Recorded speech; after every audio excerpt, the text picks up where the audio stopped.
All right, everyone. Welcome to episode 14 of a gaming podcast. The stuff you guys don't hear off camera is amazing. That's for sure. We reorganize. Start recording off the top. Yeah. I do it just in case someone be like, "Oh, I'm working on this." You know, like just pay respect and everything. But I mean, like, I don't know what I'm getting. I don't know what I'm getting for you guys. Edit more things? Are you crazy, That's Sammy? fair. That's too much work. No. Sammy, edit more. Sammy, how about what are you doing? Are you editing more?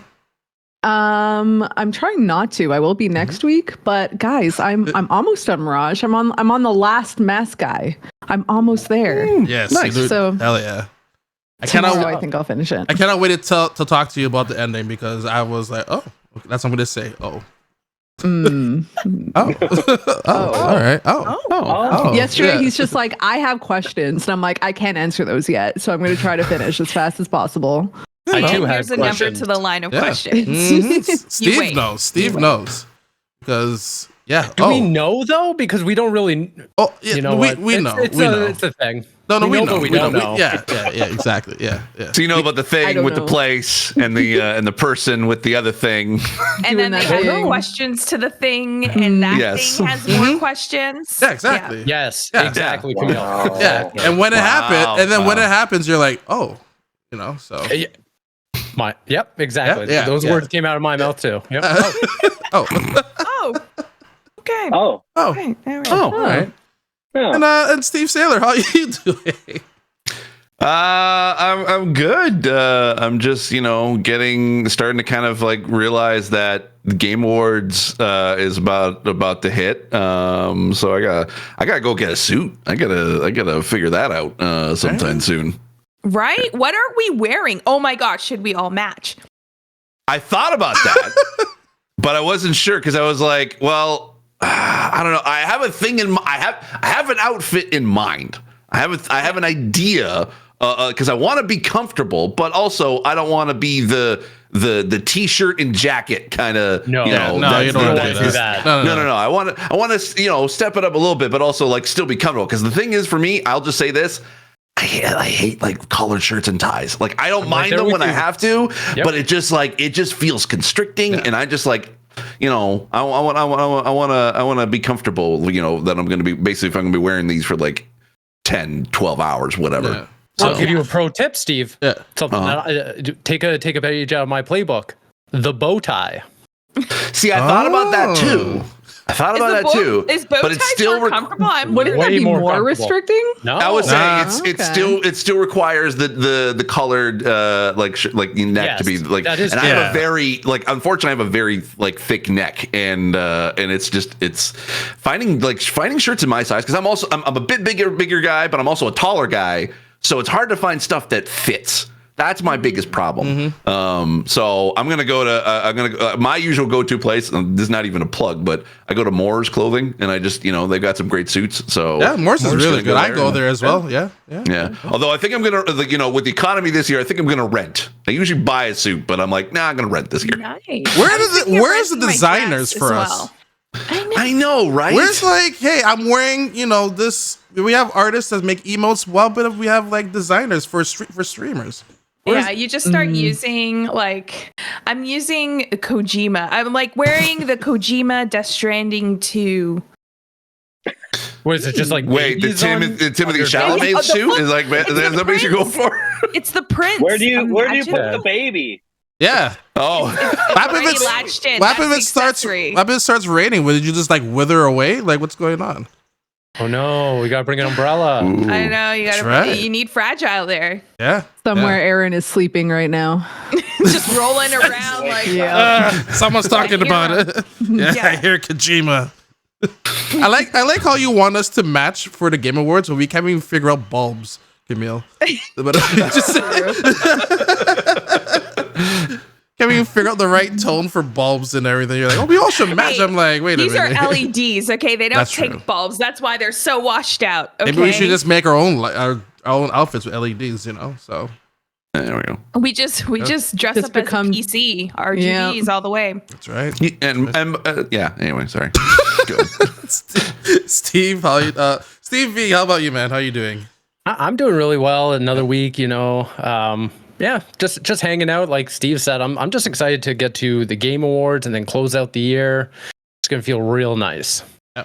Any I know you're preparing for like Black Friday and holiday tech deals. Anything that's catching your eyes so far?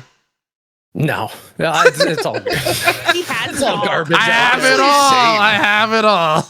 No, not even that. But like, I'm looking out there for the everyday Joe and everything. But like, most of them are pretty standard stuff. Like like every year, all the game headphones, publishers they put out their 33% discounts on games or headphones and stuff like that. If you've been to one Black Friday or Cyber Monday, you've been to them all as far as I'm concerned. What? There's something out there. But I mean, he's kind of right. He's not wrong. You gotta go he's not wrong. Honestly, I would say memory. I would say memory cards. That's definitely like memory SD cards. That's always those a good are big steals. Yeah. Yes, I did see that WB Black has some pretty good ones for PlayStation 4 or 5. Sorry, if you're looking for like 2 terabyte, 4 terabyte, even. Yeah.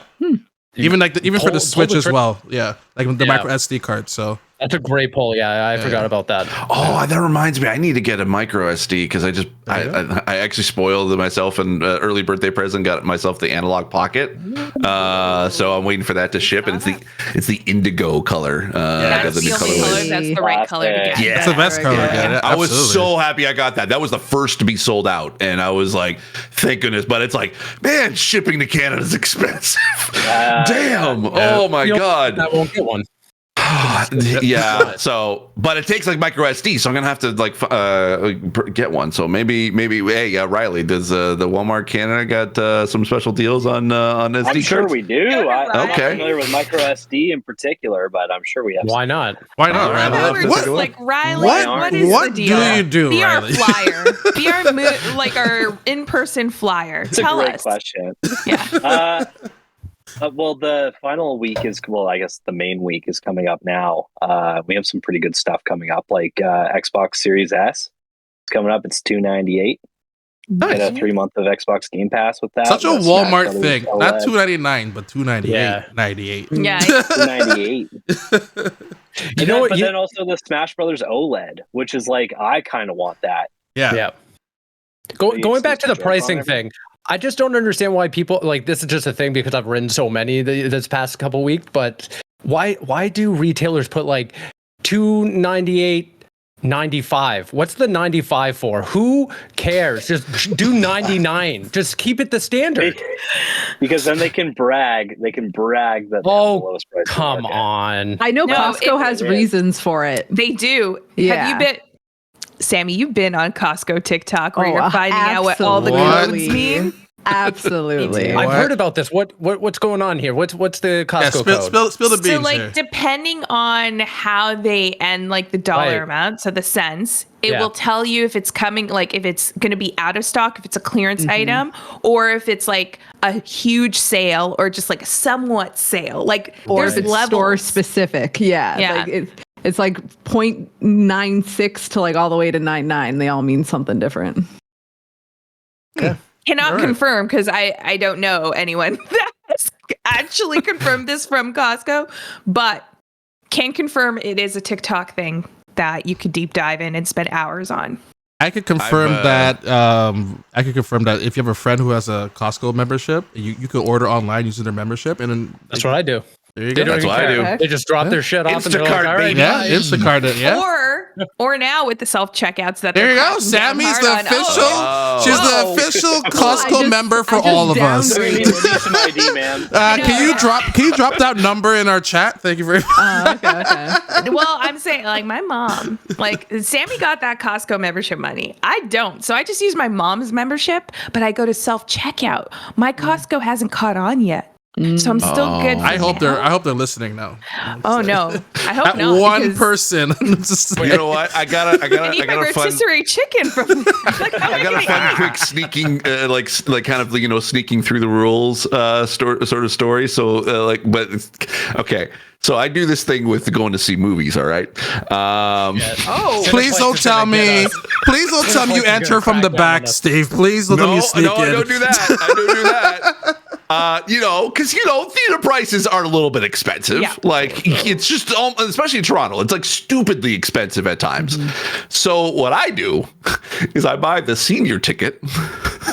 I buy the senior ticket on my phone, so I have that, and then I get it scanned. And then if anybody ever now this is specifically to me, but if anybody is like, "Oh, you got the senior ticket," I could basically just say, "Oh, I'm sorry, I'm blind, so I must have hit the wrong button." Oh my god, this is ammunition for the movie podcast. They're gonna use this on us. I've been doing this for 5 years. I've only been caught once. And then, hey, if I'm being caught, I will go and I'll get myself, I'll refund it. I'll get myself the actual ticket. Hey, you know what? They make you refund it? Yeah, what did they do? So they wouldn't let me in. So I basically would have to go back out, and then I would basically have to exchange the ticket for a proper ticket, and then which I'm totally fine to do. I'm totally fine to do it at that point. But hey, it's no one ever caught me except for once. I've been doing it for 5 years. You know what, Steve? You get that. You get that in wherever you could find it. I love it. Yes, I love Cineplex. We got him. We got him. Yeah, we're gonna send me the email so I can send this podcast. I wish I could do that. I wish I could do that for concessions. That's where the highway robbery is. But ticket price, I'm like, okay, it's nice that I can rip them off. I just wish I could rip them off more. Wait, but you can, because you could buy your concessions at the ticket stand. At least the combos you can. Yeah, but you can't really it's not the senior discount you can get with that. It's popcorn. Oh, man. The fact that because I'm are you printing? Do they even do printed tickets anymore? I'm they scan it. They'll just crazy. pop up You and have tell it you on what it your is. phone. You're They just do if you senior buy. discount as Here's the thing. They do if you buy it at the theater, so you get the paper ticket. But no one ever when they're looking at the ticket and they're scanning it, they don't check to see if it's senior or general admission. Yeah. They're just checking to see if you got the ticket. That's all. Next month, Cineplex has raised its prices because it found out that Steve Saylor was. Next episode, Steve's not gonna be here. Cineplex is gonna come after. Oh my goodness. I love that. Oh my God. Yeah, get in on that. Concessions. I use the, speaking of Cineplex, I use the Scene Club membership. I have so many free you tickets. did that. Oh, wait, are you Scene Plus, the monthly membership thing? Or are you just the Scene Club member? The monthly. I did this during the blip. And or pre-blip, during the blip, that's when it came out. And then I was banking tickets. I'm like, ooh, when all the good Marvel movies come out, this is my opportunity to get in. And then I used a few, and then I just started watching things from home, and I thought I had all of them banked. And I checked yesterday because I still haven't seen Marvels yet, the Marvels. And I was planning to go use my tickets, and all of them are gone. I have no idea. Before you could just bank them for a year. I have no idea. So I think I lost out. Honestly, I wouldn't be surprised if Steve is just using them. That's probably just based on what we've learned here today. Yeah. I've never been able to scam it to get myself a free ticket. I'm just saying. You're working your way though. Damn. Hey, you know what? Hey, seriously. Okay, what is the difference between you pay $18.99 for a ticket or you pay $14.99 a ticket? I'm saving $4. Okay, who gives a grip? Well, you know what? Seniors eat less, so they don't eat that much concession. Okay, so there you go. It balances out. You're balancing it out because you're buying that concession. It's all good. It's all gravy. Yeah, just rationalize it. It's fine. Yep. All right. You've learned a lot in the first. It's not my fault. It's not my fault that I look like Santa Claus Costco. anyway. So who cares? It's fine. Eat the rich. Stick it to him. Let's do it. Hell yeah, that I can get behind. Stick it to them. Stick it but to the I rich swear, right if my now. Scene Club membership goes up because they're cracking down on people, people just skipping out. Steve, I'm coming for you. Hey, that's what I'll be announcing. Doing. I'm look officially at retiring from the gaming podcast. Look at Loblaws. They're putting up barricades, security enforcement, just trying to stop thieves. Steve's going to make Cineplex do the exact same thing. Guaranteed by next year, next quarter. They have no employees left. It's just robots and the one guy checking your tickets now. I don't care. I'm the Robin Hood of Cineplex. Who cares? Do you ever go to a Shoppers or anywhere that has self checkout I don't even is taking from Cineplex and giving to himself. Yeah. Exactly. Robin Hood. I mean, I'm not gonna say that I also did it for some friends either. So We are some friends. Jesus. What happened to us? And welcome to our robbing podcast, everyone. Episode 1. Yeah. it works. It works. Oh God, Riley, how Don't fix Riley, what's how are not you broken, doing, Riley? Steve. We didn't even ask Riley how he's doing, by the way. After all right. this, yeah. There's a lot to process. Yeah. I'm doing well. All Oh things my considered, God. I think. Yeah, I'm doing all right. All right. And Camille, how about yourself? You're back in Canada. We let you back in. Yeah, I've been playing around with my camera this whole time with my settings. So I think I went like all Spider-Man Noir for a second there. Okay. But figuring it out, I was getting some tech support from all of you. Really appreciate that. But yeah, just here back in Canada trying to figure out my computer woes. Oh, actually, moments before, which is why I was a few minutes late, but I'm kind of always late when it comes to podcasts for some reason because I was no one knows, but now you know. Well, now they know. There was like a spider like running from like one end of my first monitor all the way over my webcam to the other side of my other monitor. And I went to go kill it because they should die. And it jumped. I have no idea where that was. Beg your pardon? Did you not know spiders jump? No, this was like... the black and white ones do, but... Yeah. What is up with the black and... This is a brown spider. I've never seen a black and white spider. But I've never been able to get close enough to even see what kind of spiders they are. Dude, you lost it. I would not be on this podcast right now until I found this I'm spider. ready to bolt if I have to. My hands are tucked underneath my legs. I'm very there's a lot, and like my PlayStation's here too. Oh, it's in the like, PlayStation now. if I have to, like, this is like PlayStation. this feels like a fire moment. If there's a fire, what do you take with you? Like I would probably, if I see the spider, I'm unplugging my PlayStation and running. That's what I'm doing. So that's how it is. Isn't that such a conceptually terrifying thing to think about? That like a spider could be inside your console, just like making webs and shit. Like starting a family. Yeah, starting a family. A whole Connolly's in there, you know? Yeah. It's like those, like, have you seen those videos of like people cleaning consoles? Like, yes. I was about to say, I've seen those, and I've seen like some consoles, they open it up and there's like cockroaches in there. It's so gross, but also you can't look away. And now I'm scared to even be next to my PlayStation because what if there's like a family? It's like that episode of, what was it? Oh my gosh, it was this cartoon with the bug and the bedtime stories or whatever. You remember Freaky Stories? Freaky Stories. Yeah. There was this one with this girl who used a lot of hairspray. Oh my and God, she would just like and the coat a beehive. spider. Oh, I remember that. Yeah. Ooh. No, Spider, that one like terrified me. Yeah. No, so a spider went in and then had babies, but it was so hard that like she just kept getting headaches. And then when they like, I think they sawed off like her hair or something like that. Something like that. All these spiders, baby spiders popped out. So yeah, I'm terrified. Yeah. But doing great. I think my favorite freaky story is the guy who was actually, it fits very well with the stories we're hearing. This guy was stealing gas from people, and then he's like, oh, here's an RV. This is the gold mine and everything. And then he put it in the wrong gas tank hole. I remember. Yeah, this it was actually like the hole were for the bathroom and everything. Yeah. Oh my God. Yo, you just unlocked something. Yeah, in my brain. Right. That's one of my favorite episodes. Yeah, happened to a friend of mine. Yeah, exactly. That's one of my favorite episodes. Cause the guy was he's like, I'm gonna steal it from this car and that car, and he's like, wow, this one is sucking so hard. What's going on? And then it turned out to be something else coming out. So I mean, here's the thing. I wouldn't have put it past anybody in this kind of economy. I mean, gas prices nowadays.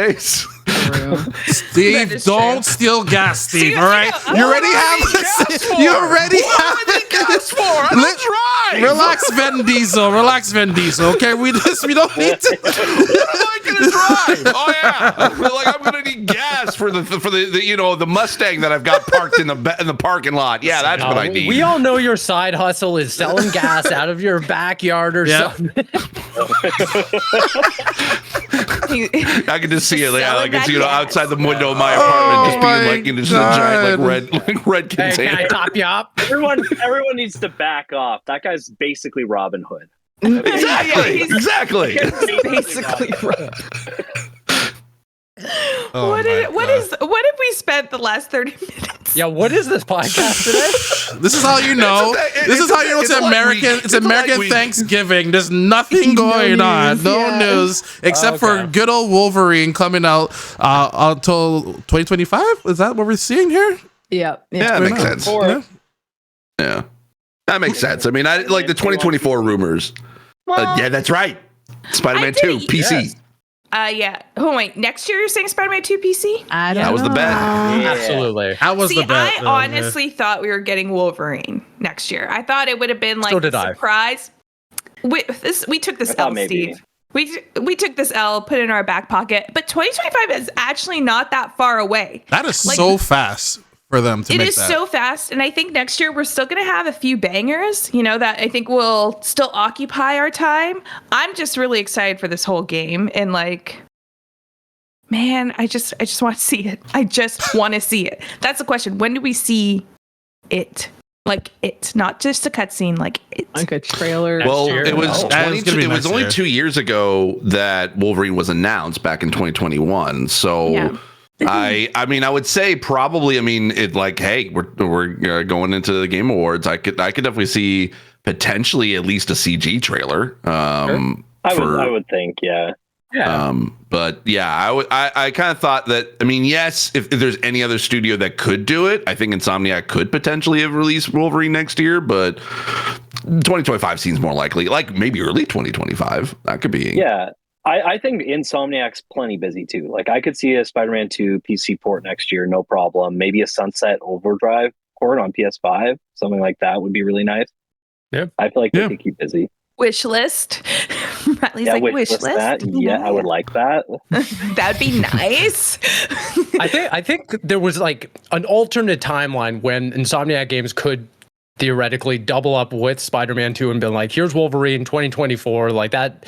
To me is conceivable, but like this news that it might not come out until 2025 isn't shocking in any way. I think honestly it makes more sense for PlayStation and Insomniac to kind of hold it a year. That way you're not getting too much of a good thing, especially with Marvel games and especially the saturation on the media side, like movies and film. You definitely don't want to kind of copy that, but also I mean, I think it's just at this point, we all trust Insomniac Games. They're a proven entity at this point. Whatever choice that they make to better their games, I'm 100% for. Like, sure, would I love to see Wolverine in some capacity next year?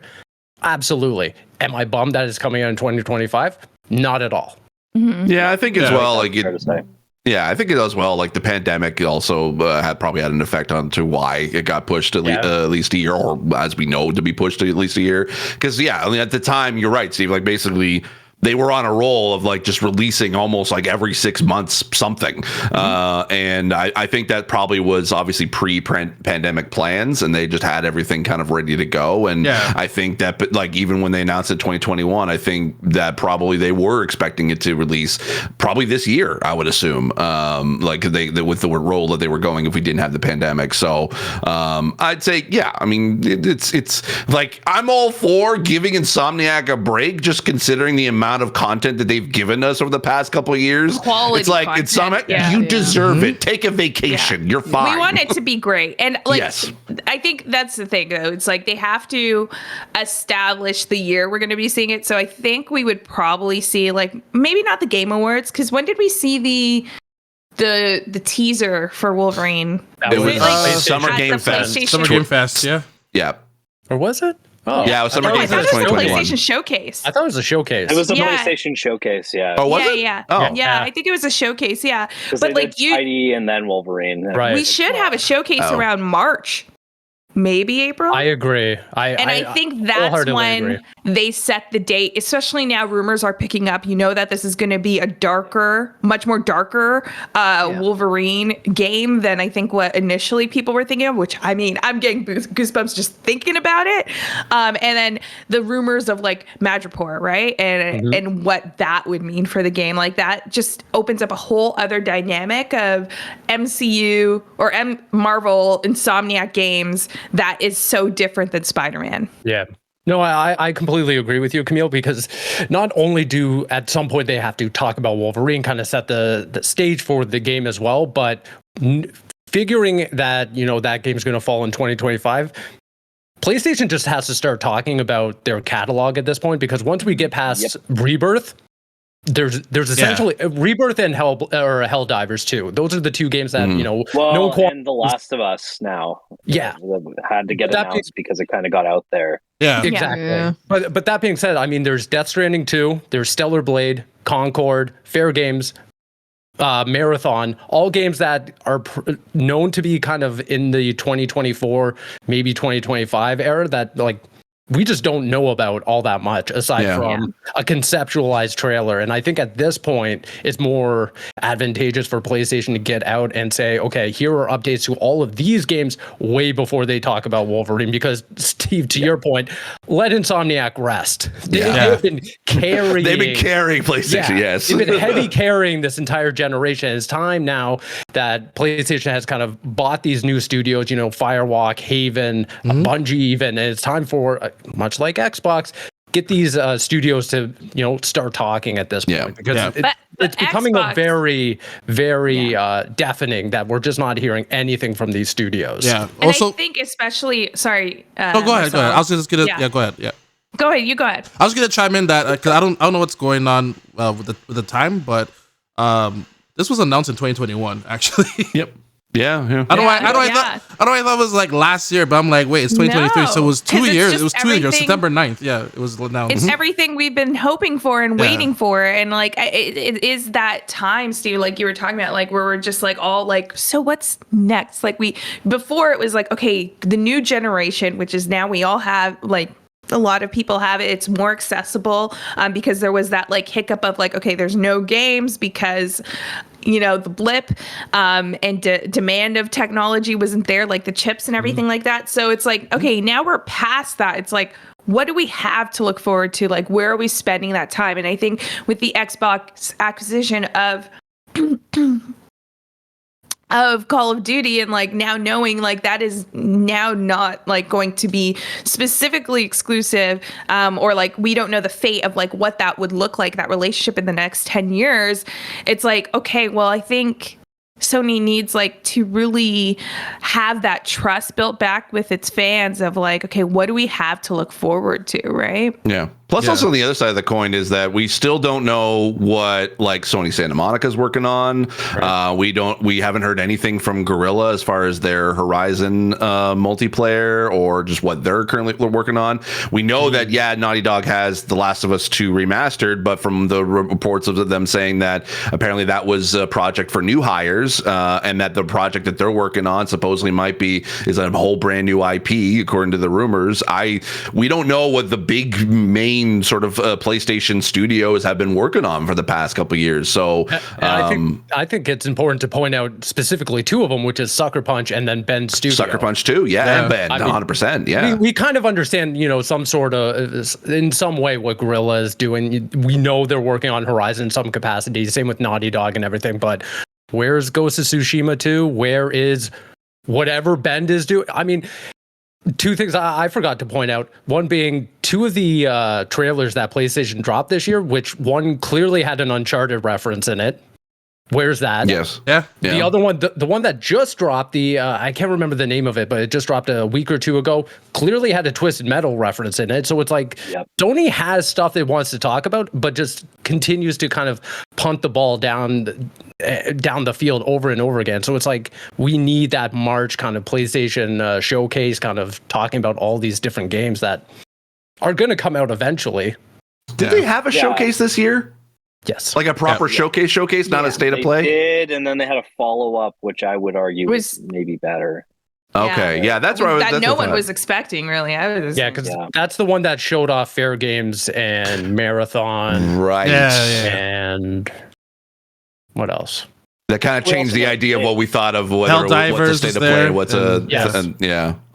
What was their financial call? They canceled like half of the multiplayer / live service titles. They had 12, and I think they're going down to 6. Focus for them, I think.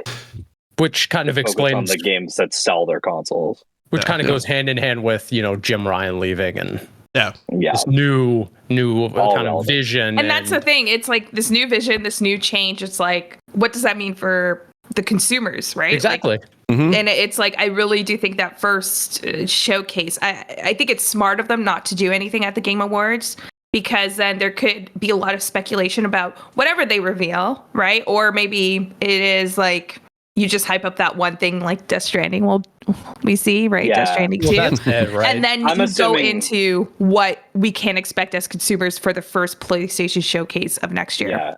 I'm assuming Last of Us 2 Remastered was planned for the Game Awards. But it got out there before and they had to I don't know. I don't think it potentially I think you might be right, but they had that long blog post, they had the trailer, they had everything ready, but it was leaked this week, but the whole trailer leaked before they and then the whole trailer leaked, but they had all the supplemental materials ready to go. Like they had the blog post written, they had all the material, like all the assets, everything ready, so that when they hit launch, the trailer got leaked, but it was essentially ready to go everywhere. So but I don't know how far in advance they would have planned this out for if they were going to announce this at the Game Awards. Right. I mean, it's not unprecedented that anything Last of Us related gets leaked before any major Jeff event. Which correlation? I don't know. But Who are they talking to at the Game Awards that's leaking this information? Yeah, exactly. But would that be strong enough, Steve? Do you think if this was planned for the Game Awards, is that a strong enough secret to want to keep?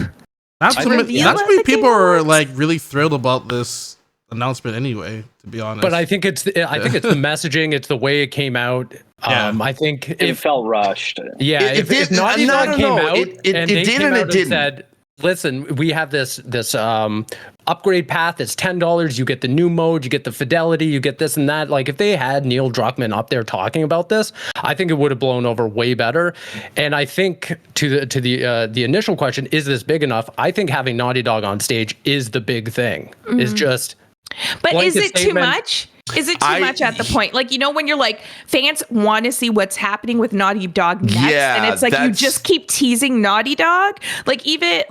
It's just kind of just give the fans what they want rather than tease something that we already have, but it's just coming out remastered. Which that's the thing. I think they would have lost. Naughty Dog would have lost a lot of goodwill with the players, because the last time they announced something on whatever Jeff stage was it was kind of multiplayer, but it was The Last of Us Part 1 remake, which everyone had issues with. And then if they went on the Game Awards and said here's the next Naughty Dog project and it's The Last of Us 2 remastered, it would have not been received well. That's too. I think that's too big of a stage to launch something like this. Yes, granted, there's a lot of stuff that's in it, and I'm excited to be able to play it and be able to check it out for sure. But I think it's this is the announcement that they're going to make before the Game Awards for the potential whatever they could announce at the Game Awards.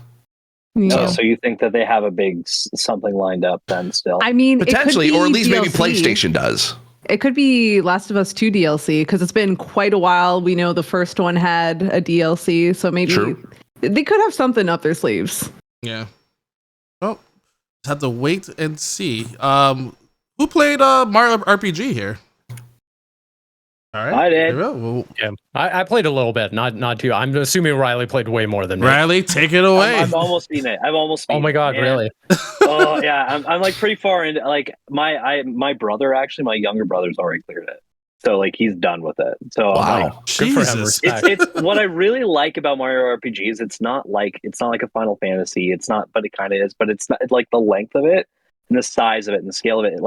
Everything about it is it doesn't take your whole life to complete it. Like you don't have to put in like 100 hours to wrap it up. Like it's like a nice contained story, and there's a good flow to it, and the enemies keep changing. So it's like it is perfect the size it is, I think.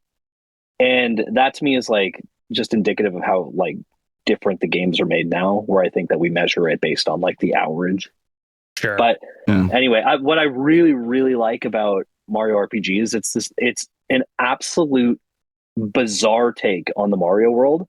Not like the characters are weird and the designs are off, and that like they're hodgepodge with Final Fantasy characters, and it's like I love this take because it makes it so much more memorable. Yeah, which is what I really enjoy about it. And the dialogue's funny, and the characters are like stand out. Like that to me is what I really enjoy. I'm actually trying to pace myself, but I'll sit down for a couple of hours and grind, like play more of it, grind through it, and it's just like I don't really want it to end. So I'm like stopping myself after a bit. I'm like, okay, like you've waited so long for this, Riley. Like you really need to pace yourself. But man, I just love that they were able to. Nintendo went back and they were like, okay, if we're gonna do this, we're gonna make it as weird as it was. Yeah, right. Like we're not gonna adhere to new design standards or limit the way the toads look or something like that. Like it's exactly the way it was, and I just love it for that. Or what's in Peach's room and everything. It's all yeah.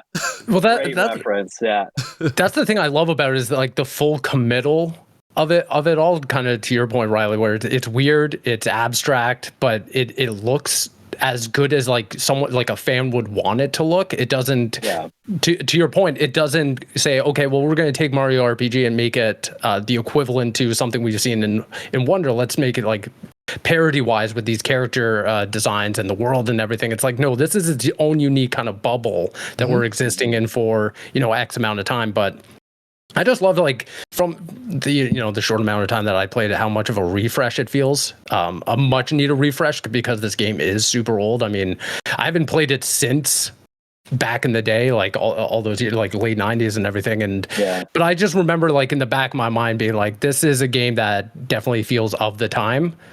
This feels of the time for like 2023. It feels very modern and contemporary while still being true to what it was. And I love that they didn't feel the need to kind of go too far off the beaten path, but while also, delivering something that I think all of us have been kind of wanting for, hoping for many years. Yeah, totally.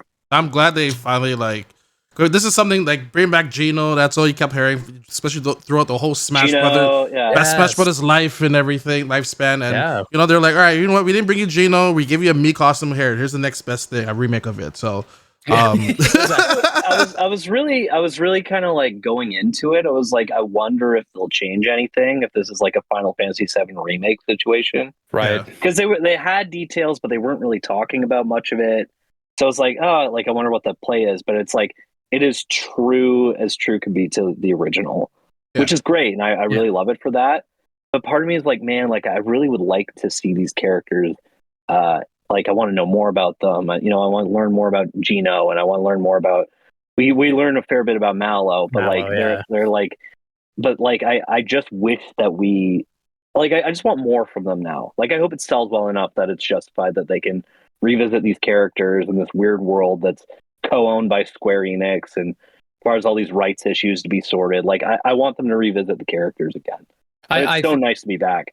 I think that's my biggest hope as well, as much as it's nice to kind of, again, be reintroduced to these characters, the world, the concept, the gameplay as well. It's like, okay, let's move forward on this. Let's make this like another tentpole kind of path that Nintendo and now, Square can kind of go down, because I think it's brilliant. I think it's just very wholesome as well. Just seeing, like you said, the dialogue is super witty. It's super funny. It's unlike anything else you ever see in Mario. And I hope that they can kind of find a way to continue this. Yeah, it's kind of interesting because I maybe this is like signs of I think something is to come. Because I know after the whole SNES, Square and Nintendo kind of fell off a little bit for a little while, and now I would say like the relationship is as strong as it was back in the day and everything. So maybe this is like, hey, maybe we have a story for this. We want to do it type of situation, and then they're like, oh, let's just see what fans gauges, and they knew this is going to be a successful game for sure. because this is what people wanted. So maybe this could be signs to something to come. Maybe even something announced at the Game Awards. Who knows? We will have to wait and see. You know, if Doug maybe wants it's to been show a the while stage. since Nintendo was there, but I'm down for it if they want to. Yeah. Now, comparing it to the other Mario games that came out, Nintendo in general, so like Zelda, Mario Wonder, where does this one line up for you guys? You can go first, Steve. I mean, again, I'm still super early, so but I do feel like if I were to put it anywhere above like Mario Wonder and Zelda, a lot of it would be through looking through like rose tinted glasses because of a lot of it is so nostalgic for me. But it's up there. I mean, quality wise, it's definitely up there, top 3, absolutely. But I think just looking at what 2023 contemporary gaming is, I do have to give the upper edge to like Wonder and Tears of the Kingdom. Yeah, I think that's fair. I think too, Wonder did interesting things as well that other Mario titles haven't.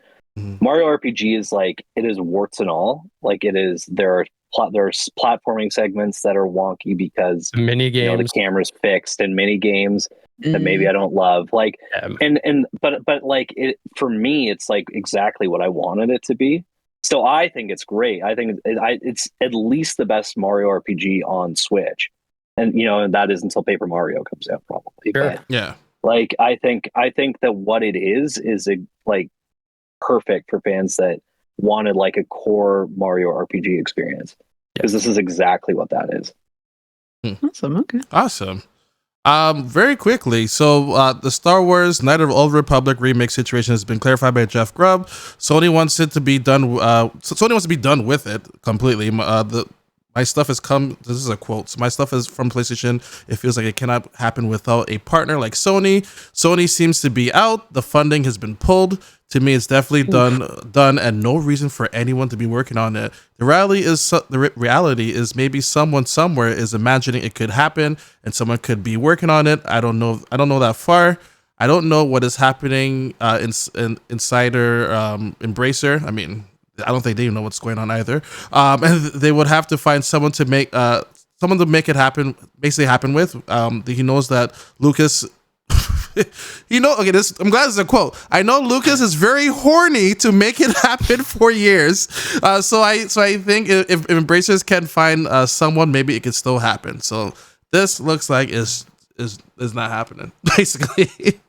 I mean, here's the thing. It's like, okay, if Sony's out, Embracer's out. I mean, you got like Xbox potentially with any of their studios, so they may want to take a crack at it. But I mean, do we just give it back to EA and have them figure it out? Maybe not necessarily BioWare, but like BioWare, maybe. But that's thinking like I don't even want BioWare to touch it at this point with just how like we have yet to prove themselves after Anthem. So and all the issues that they had going into that, and then also the issues we've hearing about like Dragon Age and all, like and who knows what like the Mass Effect project is like right now, even though they got that teaser on N7 Day.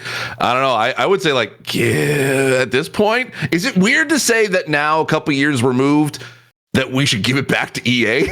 A Star Wars game back to EA? Tell you what, I have an idea for you, Steve. Okay. Give it to Larian Studios. I'm that would be really good.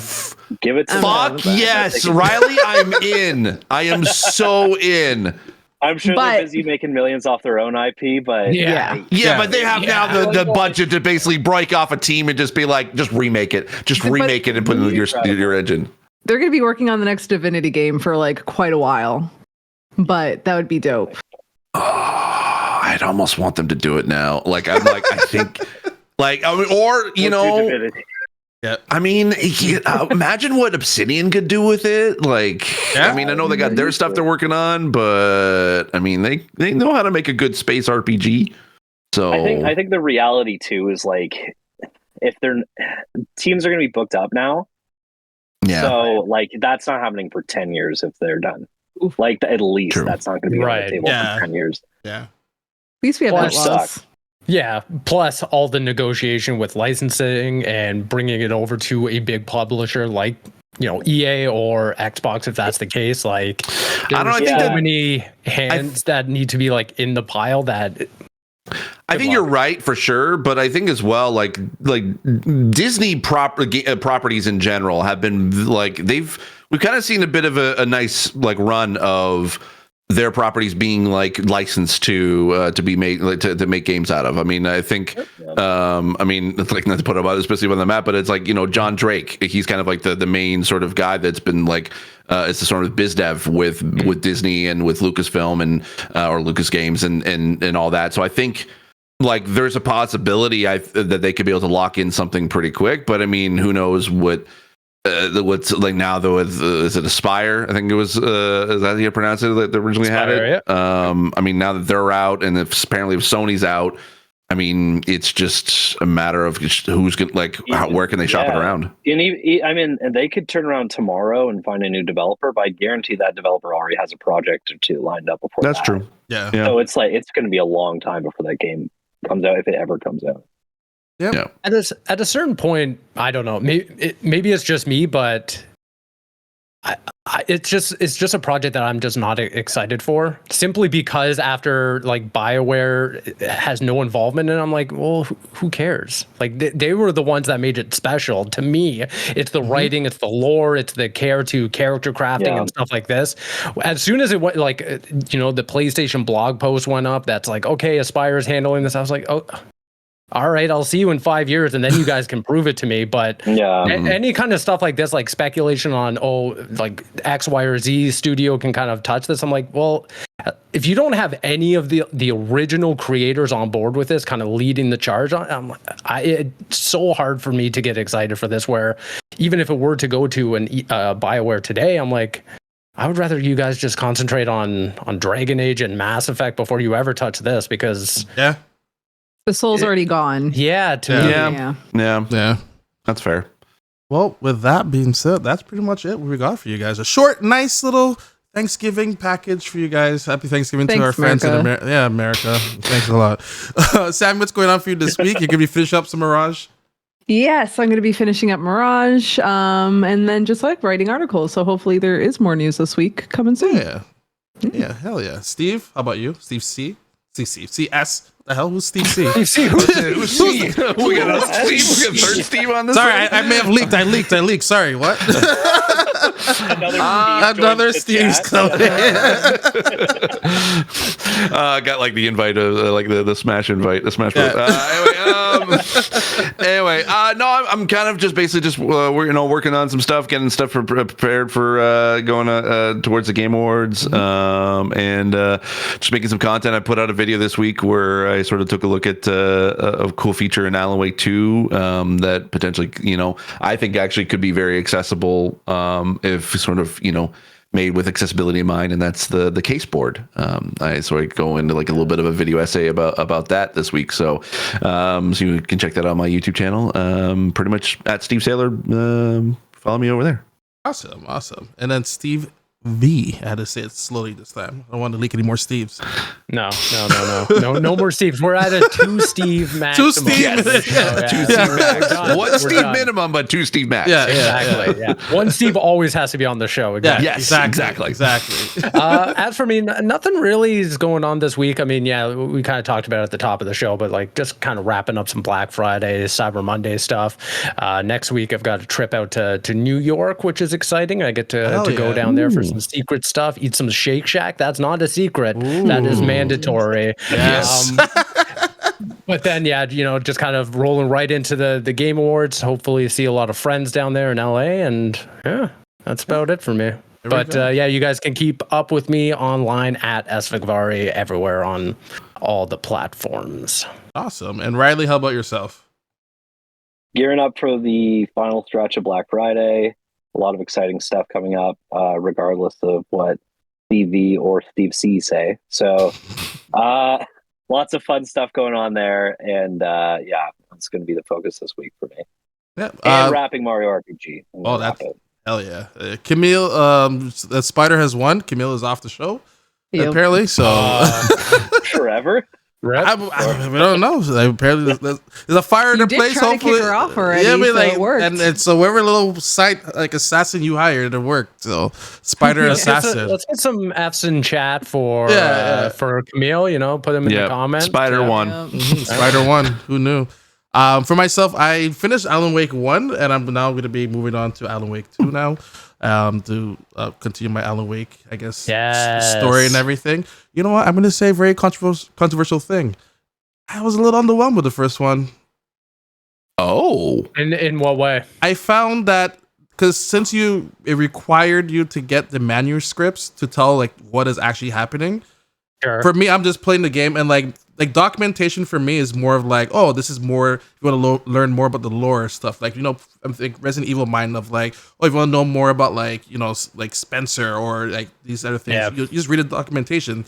But I found it more of a risk to be like, oh, if you want to know what the hell is actually going on, you had to find the manuscripts, which you had to replay the game a couple times to get the other ones. And I was like, I don't know what's going on. There's a lady here. My wife's gone. I don't know what's happening. That is fair. I can totally see that. The one thing I like, and this is exclusive just to the original Alan Wake 2 kind of fixes this and mitigates this. But in the original Alan Wake, the manuscripts tell you like what's happening in the story way ahead of you ever like experiencing the thing. It'll like, something in Act 1, you'll find a manuscript and it'll tell you something that's going to happen to you in like Act 4 or something like that. I love that shit because it's super, like, again, it's like adding another that's kind of neat meta. But I do agree, big point of criticism is having to do like the new game plus or higher difficulty, go back in just to get all the manuscripts. That stuff is kind of annoying. I totally agree. So, but like besides that, I was still entertained and I had a good time. The acting is very goofy with Barry and all the other people and everything. Barry's so. What an icon. Barry's Hawaiian shirt, winter jacket. I'm like, what are you supposed to be right now? What are you? now, how about the farm with the concert? That was pretty cool. That was pretty cool, right? That was pretty nice. So there's always got to be a weird moment in a Remedy game. I mean, that's something you can always count on. Oh, but thank you, and one more thing towards for Sam. This is for Riley because the guy was like, "Oh, do the face," and then he had like this emo long hair, and I was like, "What the hell am I looking at here?" And like, he's like, "I'm like, all right, Sam Fish, whatever." Thanks a lot. Anyway, we'll see you guys next week. Have a good time, everyone. Bye. Bye-bye. Bye.